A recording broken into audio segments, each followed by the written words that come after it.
back to another great edition of my Grue Rume Show. For my Grue Rume Show today, I got a very cool guest. She's an actress, and she stars in the new horror movie Unspeakable, Beyond the Wall of Sleep. Her name is Susan Priver. She's a actress, a writer, and a filmmaker. I am Rocco Cross. I am the host at Stutters. I am the host of the Grue Rume Show. And my interview with Susan be coming up very soon. Rulings, apologize. I'm not the usual chipper self I am because I just had to witness my dog passing away and it really hurt me a lot. So bear with me. I am Rocco Cross. I am the host at Stutters. I am the host of the Grue Rume Show. And my interview with Susan be coming up very soon. This is my Grue Rume, and as always, welcome to my nightmare Grue. This meeting is being recorded. All right. Welcome to Grue, and thank you so much for being my guest and coming on. I appreciate it. Thank you for having me. Yeah, definitely. So before you started to act and write and make films, I see you danced. And what kind of dance did you do? What kind of forms of dance? I was, strangely enough, doing what I'm doing now.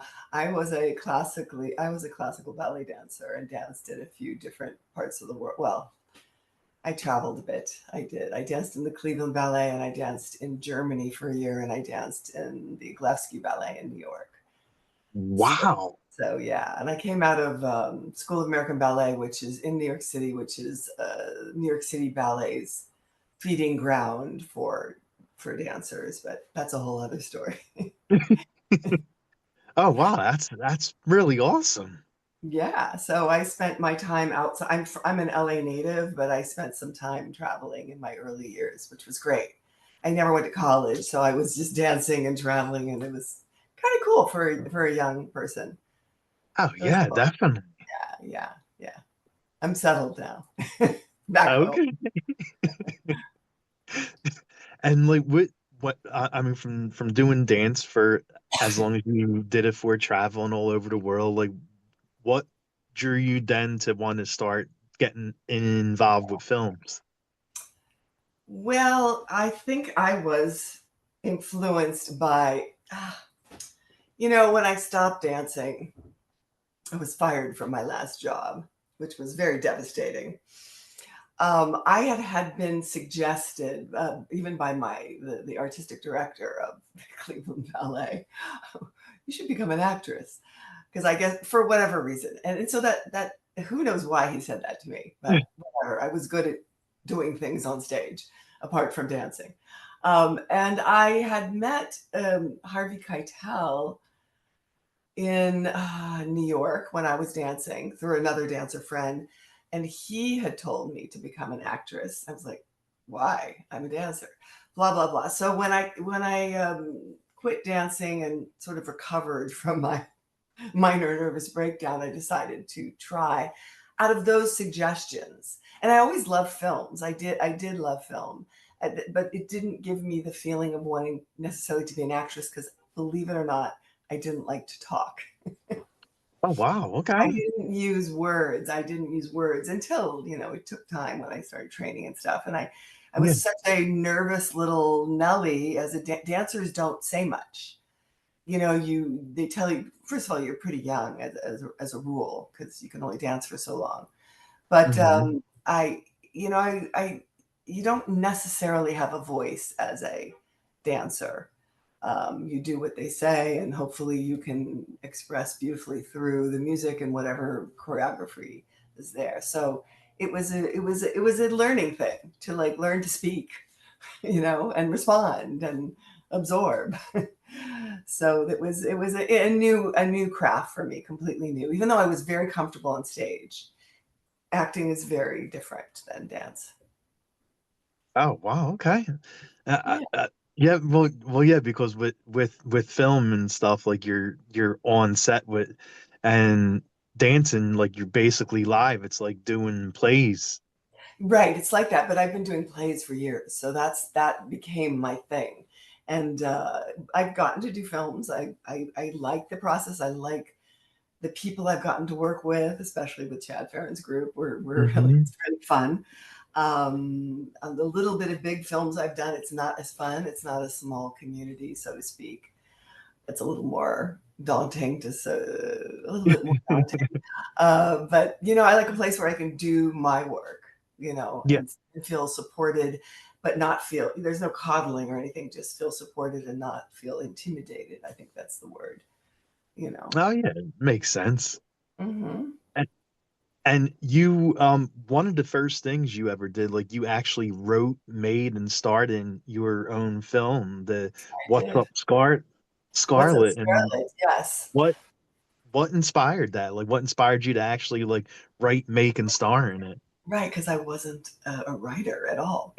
Well, I think I was doing a lot of theater work at the time, and my partner at the time was primarily a theater director, so I got to do a good amount of theater. And I was frustrated by not having a lot of auditions for film stuff because Mm. I liked film. I'd done a few little things, not a lot, but a little. And he just encouraged me, you know what? Write your own thing and let's see if we can get it made. And I did. I sat and wrote it, and then he would help shape it, but he wasn't really a writer, unfortunately. So I had to sort of learn by doing. And it ended up being a really fun project. I went to a bunch of it was a gay film actually, and I went to a bunch of festivals, and I traveled with the other actress, Musetta Vander, who's lovely, and Sally Kirkland played my mom. And my ex knew a lot of people from the actor studio, so there were a lot of good actors in that, and then we had a wonderful time. And so that kind of got me into doing that. I couldn't believe that I could write something, because it wasn't really my thing. But I enjoyed it. I enjoyed writing. It was fun. It was a little frustrating because that's not what Yeah. I trained for. Um, and my private yoga student, who I'd meet whenever he came into town, is a very, very wealthy man. He funded it because his son became the producer on it. His son was Oh my just getting God. out of film school, and they were such nice people. And I was his teacher for like 3 years. I showed him the script. He said, "What kind of market is this?" I said, "Well, I don't know. I just want to do it." And he's like, no, because he's a businessman. He kind of like figured, well, what are we going to sell this to? But it was a gay film, and so that market isn't huge. But whatever the case, we got that done, and it was really fun, really, really fun. I enjoyed it, and I liked film, and I liked the people that I worked with, and then not a lot happened after that, and I did theater. Okay. Yeah, it just like didn't happen. I mean, people saw it, but it wasn't like the hit that we kind of hoped it would be. It did Yeah, okay, yeah. in the genre circuit, but yeah, it just didn't. Who knows? There was no sex in it. Maybe that's why. Who knows? Who knows? Who knows? You think writing is something you want to do more? I wrote a book. Um, Okay. Okay. I wrote a book called Dancer Interrupted, and I enjoyed writing that. One of my yoga students became the editor on that. He was the one of the senior editors at the LA Times, and it's a long story how that happened. But anyway, he helped me shape it, and I did write a book, and it really takes in all. I read it like I wrote it a bit like a novel, and because of being an actress and because of having written a screenplay, it's written very much in scenes, not like I did this and then I did that. Hmm. And I really developed the characters, and I wrote it like a novel, even though the character is quite young, and it's a great screenplay for a young actress. But it could be. But whatever the case, I did enjoy that, but I don't like sitting at the computer much. Here I am talking to you Gotcha, on the gotcha. computer. I really don't. I prefer stage, and I prefer film because you're up and moving around. Well, yeah. Yeah. But I can write. I mean, I'm okay. I'm not great, but I'm not bad. I'm very proud of the book. I'm very proud of that movie. I think we did a good job. It just, not everything hits. Well, That's the way yeah, it yeah, exactly. I mean, you have to be good in writing if you wrote a film and a book, so you definitely have talent with it. Well, I'm okay. I'm okay. I mean, I'm not Stephen King. Yeah. There's so many great writers that's what they do. I just added it to my creativity almost out of desperation, almost out of like I need to be creative in some way. Hmm.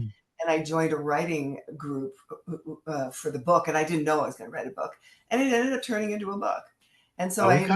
I enjoyed the process, and I was in a really good group that was small. And so again, the small, it worked for me. Yeah, And I finished. definitely. I like finishing things. I do. I do. 'Cause a lot of writers that they'll write, or even actors, that they're going to do this, they're going to do that, or directors for that matter. That's why I like working with Chad. He does it. He finishes it. It's, may not be perfect, but it's done. So, True. it's there. It exists in the world. I mean, you are in a horror film now, but even before you got in this, like you were in some horror films and Pig Caller, Scalper, Dead Male, Now, like you yes, you you've been in quite a few horror true. films. And I what do have. you love about like working in the horror world of like those kind of films? Well, I think part of it, I did one about 15 years ago that I helped produce. I did not write it. My partner did, and he did a beautiful job directing it. And I loved the character that I got to play in that one. It's called Serving Up Richard, or The Guest Room. It was sold in Europe as The Guest Room, which I actually like that title better. It's a cannibal movie. And I loved the character because it was so offbeat. The story was so offbeat yet normal, like these normal people living in the San Fernando Valley that actually eat people to survive. And there's a little bit of tribal ritual in it too. And I enjoyed the oddity of it and the Hmm. not typical stuff, because for whatever reason, my sensibility leans itself perhaps a little bit more to that. I don't know. I mean, I could do Downton Abbey too, because I've done a lot of theater and I've done a lot of British stuff. Um, I, and as you get older, you're not a commodity that's necessary, really. I'm not a ingenue. I mean, I could be a leading lady, but in the horror world, you're a little more accepted as Hmm. whatever you are. Exactly. And I appreciate that. And you can still play a good role. It may not be you're not working with Steven Spielberg, but or these huge directors, but it's still something that taps my own interpretive powers or ability. I think that's what it is. Definitely, And definitely. I love Horror, working at horror is night. great. I like horror is great. I'm learning to really love it. Yeah. Yeah. So Mhm. you like it because it's with certain, especially with Chad, it's like everything is so different. It's so very different. I loved what I got to do in Nightcaller. I played a phone psychic who keeps Yeah, seeing the murders, and it was not easy, because there's nothing in front of you. You just have to see them. But I did enjoy doing that, and then it just been one after the other with him. So that's kind of it. nice, nice. And that's what I was gonna ask. Like, how did you meet Chad and get involved with this In current this. horror film, Unspeakable Behind the Wall of Sleep? Well, it started with Nightcaller, and Robert Miano, who produces with Chad Farron, saw me in a play, A Streetcar Named Desire, and asked me if I might be interested in joining this, seeing if I would be right for that, helping produce a little, like throwing a little bit of money in maybe. And I went, at first I was like, I don't, put money in something. I don't know. And then I said no, because I didn't have any money. And then my mom passed away, and I got left some money. And I called Robert and said, "Are you guys still going to do that movie? I have a little money." And that's how that happened. It's through Robert Miano more than anything. And now Chad knows me, and I've worked in not all of the ones he did. I was not in the old Mhm. ones or the deep ones. So, but the other ones he's done. Nice, Yeah, nice. yeah. And Robert's always there. He's always playing something, and his wife Sylvia is always in something, and so I know everybody now. It's fun, and he uses some minor stars in these Yeah, movies. But that's kind of how I got to Unspeakable, and Robert found. I think he knew Eddie Furlong from a film he did maybe, and then Eddie was the lead. And the that's and, awesome. and the part I ended up playing was, I think, supposed to be Robert's part. I think. And then it's supposed to be a male role, the doctor. So I just did what I could with it. I said, okay, I'll do it. That'd be fun. So yeah, it was different. It was very different than what I guess would normally be cast as, but it was fun. Because you mentioned the cast, like you were on the film with some like some nice cast there. Like you had Ling was on there, and Mhm. Ed Furlong, and I mean there was quite a few names on there. Yeah, and I'd worked with Bai Ling before a couple of times, but in Nightcaller and Scalper, she's like my boss in Nightcaller and Scalper in the the psychic hawk line, and she's hysterical. She's lovely, she's hysterical. She's so funny. I She's just very really funny. She's very funny, and I hadn't met her before when I got on the set for Nightcaller, and I was like, wow, I just because it wasn't my character to get caught up in her particular, she's very energetic, very she's hysterical, and so it wasn't my character to be that, so I had to sort of keep myself calm and do my role, which wasn't that. And it's also not my sense. I have a nervousness to me, but it's a little different than violence. Let's just put it that way. It's different. And what did you love most about about your role and about playing her? Dr. Barnard, you mean? Hmm. Or Nightcrawler or Clementine. No, not yeah, for this film, yeah. This one. For this one. I can't say that I loved it the way I loved playing Clementine in Nightcaller, but it was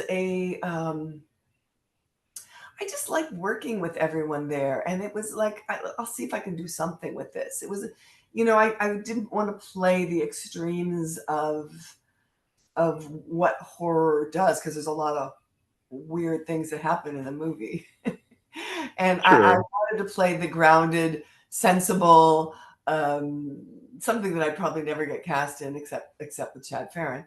The sensible, she works in an insane asylum with schizophrenics, but she's not used to schizophrenics that actually evolve into another human being, and their eyes change and their teeth change, and she's not really used to it, so it's an anomaly. It's just, so I had to sort of do more of the eye roll and the surprised, but not like shocked, because she's not that character. She's grounded in her knowledge, and she's educated in medicine and mental health. And one of the funniest part was where we keep the guy held, and when we were on set and we're walking in the garage, and Uh-huh. and Dr. Eddie Furlong's character says, "You keep him in the car garage." I said, "Well, we're trying new methods of things, so we're in like the electric room in a parking car garage, but these budgets are low, so." But they managed, he's like in this room. It's like being I mean, it's worse than prison actually, because there's a big ventilator by him, a big machine, and Oh my God. they're studying him, and oh, it's pretty funny.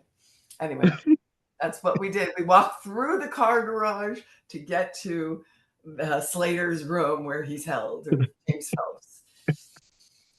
Anyway, And very funny. and and like how do you get into her head, like playing this certain role? Like how do you get into her like mind frame? Oh, you just prepare before you're on set, and you just prepare. You have to work by yourself because we don't rehearse there. It's just Hmm. like an actor thing. You just find out what the character's like, and can you use yourself within the context of the way that character is written. And you just work on it by yourself until you get to set, and then you get maybe a rehearsal on set, and then you just have to be present in those shoes, so to speak, or in that body. It's almost a little bit of a physical thing, a little bit of voice, um, a mindset that is just an acting skill. You become someone else. Yes. Yeah. Is there is there a scene that you had the most fun shooting? Oh, the most fun. Perhaps when we were in the garage and Eddie's asking me, why do you keep him in the car garage? I just had to keep myself from laughing, going like, oh my God, we're in a garage. What hospital would keep a patient in a generator room? That was fun. I mean, all of it, to be honest with you, all of it was fun. I had to run a lot with Eddie downstairs. I mean, there was just, it was all actually it was all fun. It was Okay, all really okay. fun. Going into the church, looking in the church and seeing this naked, well, whatever. I don't want to give away spoilers. All of it was fun. It was really fun. Nice. I said to Chad at one point, when I read it, I thought he'd written somewhat of a sci-fi drama. I said, Chad, you wrote a comedy. This is a comedy. So my training is to comedy, especially for a straight dramatic actress, you play it straight. You don't play it like Okay. to make people laugh. You just play it straight, believe the situation. You just believe the situation. And there's something in acting that you're kind of a child. You have to believe what's going on in front of you. True. And True. or around you or the other person. You have to believe it. And that takes a child spirit to do that, even though you're an adult. So there is that element that one retains as an actor in any film or play. You retain Oh, that. Why would you do it otherwise? It's ridiculous. It's crazy. right. Exactly. Get a real job, you know. So it's that creative spirit or that interpretive spirit. It's more of an interpretive spirit, I think, that's Oh, somewhat yeah, childlike. definitely. And when you aren't doing film and writing and everything else, like, what do you like doing during your free time? Well, I take care of my two dogs. I have two dogs and I have a partner, so we try to see each other. And I'm a yoga teacher, actually. Oh, nice. Yoga. I've been teaching yoga for 28 years. Wow. 28 years. Yeah. You Before must it actually became kind you of must really love it. I love it, and it's I'm good at it, and what's the word? I needed a way to survive if I was going to do theater for all these Mhm. years, because theater you can't really live on that. Film, it was so piecemeal here and there things, you know. Most actors, unless they're in a TV series, regular on a TV series, or work constantly, which is not that many, you have to have something you can do. And so I developed a skill. You know, I did the training and, it came to me. It took time. It's again about using my voice because as a dancer, I didn't. And being a teacher, I had to use my voice to help other people. So Okay, okay. there you have it. That's what I do. And I go to a lot of movies and plays because I have friends in Yeah. them and art museums. And, I'm kind of a city girl. Oh, I'm a city person. nice. I like nature. We walk at the reservoir, but I'm a city girl. Okay, okay. And what kind of music do you like? Like, what's on your playlist? Oh, my playlist is a lot. I use a lot of yoga themed music, neoclassical music, some old stuff from the 70s when I was growing up. Um, I can't even give you names. I'm so fucking old. I can't even give you names. But it's for yoga. I do have a playlist. There's sometimes a lot of backbeat music to it, but it's not music you would necessarily know. Necessarily, I can't even come up with names. This is terrible. No problem. But yeah, I guess because I teach a lot. It's like when I'm home doing stuff, writing or doing my business, whatever it is, I keep it kind of quiet if possible. Sorry about that. That's my Okay. computer. It's all good. So, if you were gonna do a karaoke song, what do you think you would sing? I would love to sing it, but I don't have a great voice. I love the musical Cabaret, Hmm. that Liza Minnelli did, and she's an Yeah. amazing singer. I would sing "What Good Is Sitting Alone in Your Room," and the sad part of it is I cannot sing it at all. It requires a really great voice and big skill. But that's the one I would sing. I just love it. It hits me on an emotional level. What good is All sitting right. alone in your room? Come to the cabaret. Anyway, it's a great music. I'm not a big musical person because they're kind of like lightweight, but it is an incredible musical. It's incredible music. So anyway, Nice. I'm a little weird. I like that era of music anyway. And being a horror fan, I always ask my guests this: are there any horror films that you like to watch? Oh wow. Well, probably The Exorcist. Yes. It's an Yes. amazing, amazing movie. And it has powerhouse actors in it. Oh, yeah. So I would say that is I love Rosemary's Baby. Another classic. Yes. Those two I would say are my absolute favorite. And the other one and part of it is because the actors are so great. I'm not a gore hound. Mhm. I mean, I'll do it because I love working with Chad. I'll do it. I'll do what I have to do. I like the nuance of incredible performance. And it's not quite a horror movie. It's more of a thriller. It's a great movie called Seance on a Wet Afternoon with one of my favorite actresses that nobody knows that's not an actor, Kim Stanley. And it's brilliant. It's a British made movie, even though she's American. I love that one. That has a horror thing to it. Uh, Okay. Anything with Karen Black. I love Oh, the I horror love stuff. Karen Black. Love Karen Black. And Yes. she's like, Yes.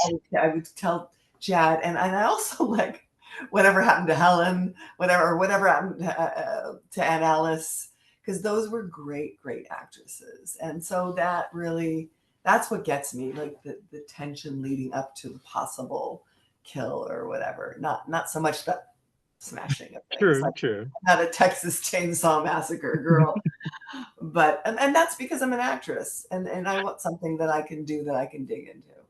That's It that's it. But definitely makes I sense. understand the thrill for it because it brings up emotions and fear, and we feel something, and it takes our Mhm. minds off of all the other stuff we have to contend with in our world, right? Exactly. Yes. Exactly. So I love and having worked in this genre, now I know Brink Stevens and Ginger Lynn and just these people that do this stuff, and they're lovely people.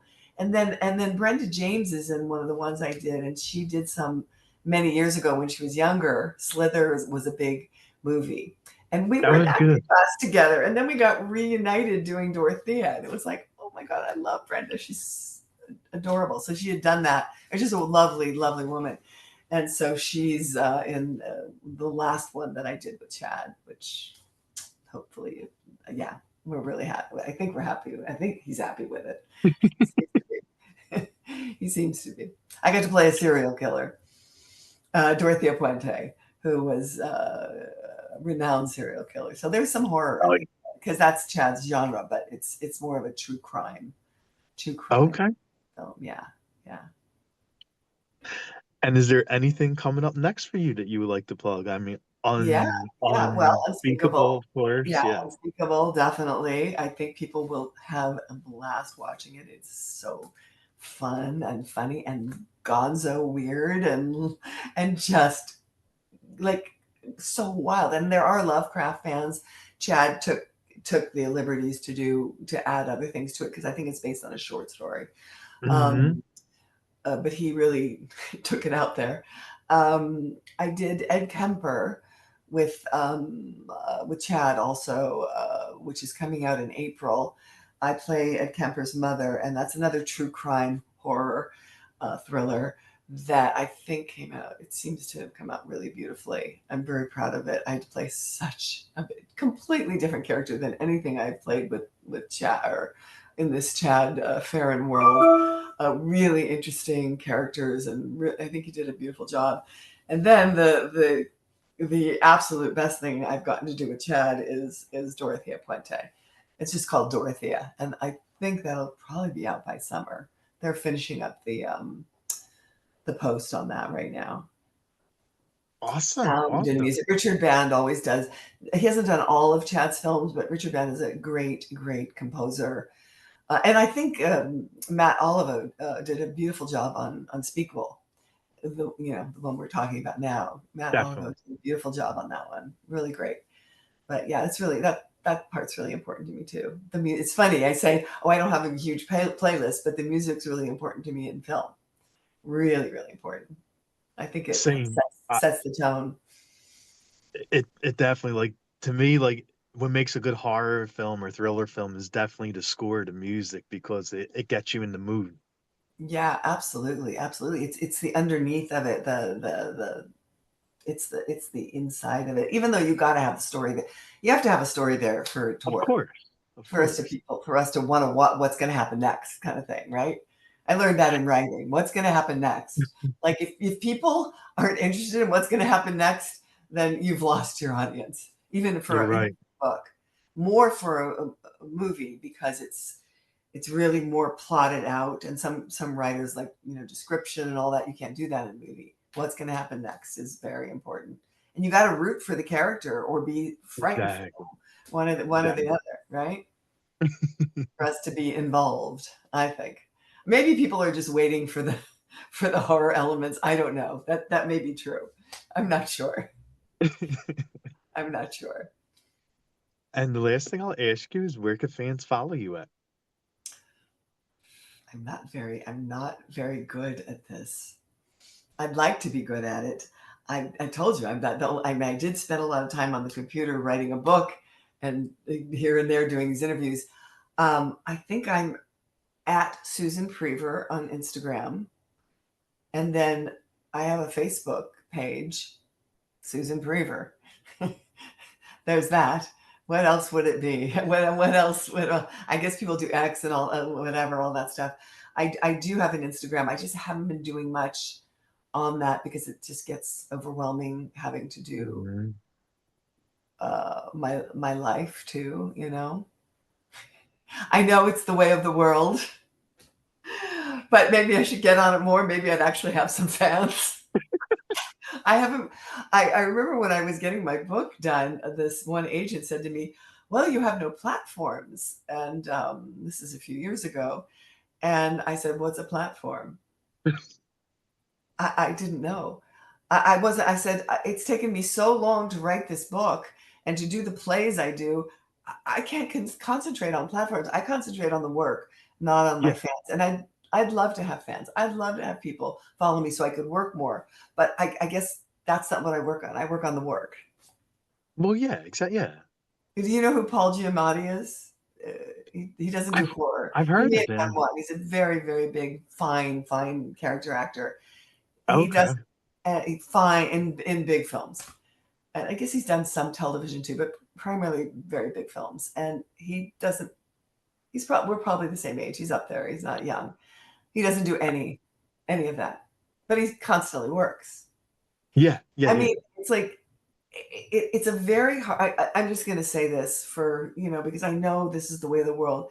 It's a very hard thing if you're a sensitive human being to constantly promote yourself. It's very, very hard. I don't like it. It's not something I love to work. I love to perform. That's what I do. I love to write, but I don't like promotion. And back in the day, there were publicists, and they did. Yes. But these days, people have to promote themselves. It's a very difficult thing because it doesn't really go along with the sensitive artist. It just doesn't. It's not the same thing. I know it's necessary. I know it's a necessary evil, and maybe that's why I'm not terrible. That's why I don't have any fans, because I don't do it. But I have to go by what I can do within the sort of small world that I have. You know what I'm saying? But I did open it. My friend helped me open a little Instagram thing when Dead Mel went to South by Southwest. And so I guess I did a little on that. I guess I don't even remember. I said, I've forgotten how to do, but I do have a Facebook. And I do put chat. I always share whatever Chad puts out there. Yeah. I always do. I mean, I'll share this. I mean, I do share. I just don't sit and do that all day, because how would I do all the stuff I do? How would I do it? You're right. No, you're absolutely right. It becomes very self. I mean, yeah, we all have a self, and we all need to have a self to do whatever we do, but it becomes Hmm. almost too self-interested. You know what I'm saying? Yeah, definitely. I mean, social media is it is what it is. Like it has like a lot of benefits, but also it could be very crazy and people could be like really cruel. And so Cruel.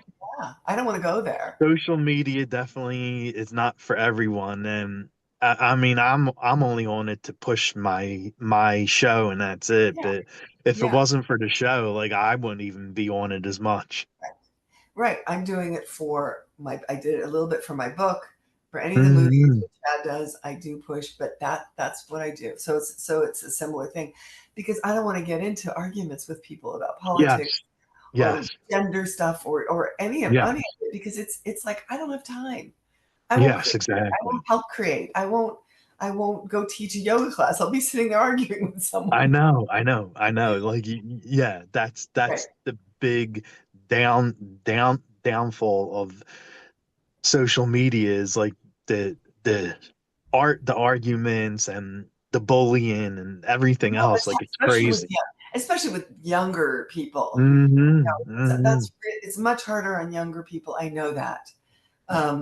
But they were introduced to it so young that that's what they normally do, right? Exactly, That's what exactly. they do. So, yeah, I know it's part of this world, but I have a little bit of a help me, help Oh me. no, no, definitely. I I totally want get people it. to see everything that Chad makes or everything that I get involved in. I want them, but I don't want to have to be the promoter of myself.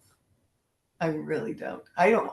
I love doing interviews. I love people. I love doing, and I'm getting used to the online stuff, because I did some interviews online for my book, because it was during the pandemic and Hmm. nobody was going anywhere, and I did a few online and I got used to it. It makes me a little nervous. Oh my God, will I get on? Will there be sound? Will I do it right? I've gotten used to that, but I'm with a person. I hear you. You hear me. I Yeah, mean, when you're just typing mean things to people, sometimes you're not getting the nuance of what someone feels or thinks. You know what I'm saying? I don't know. Trust me, I definitely You get it. know Yeah. more than I do, because you've been with it longer than I. I mean, I got into it later in my life and a little bit, and it's like, oh my God, this is crazy. But there is a thing. There are people that can't leave the house. So I know that so actually there's happens. Yeah. so there if I mean we did it a lot, I guess, during the pandemic, but Oh yeah, for people that can't leave the house, and if it's their mode of communication, I have no pro that's great. Anything that helps people is good. That helps people try to communicate. That's fine. I'm good with that. definitely. Yes. Well, it was very nice meeting you in chat, and thank you so much for coming on and doing this. So nice for you to have me. Thank you so much. It was really nice chatting with you too, Rocco. Take care. Thank you. Thank you. I appreciate it. Well, have a really great day. You too. Thanks. Bye. Bye.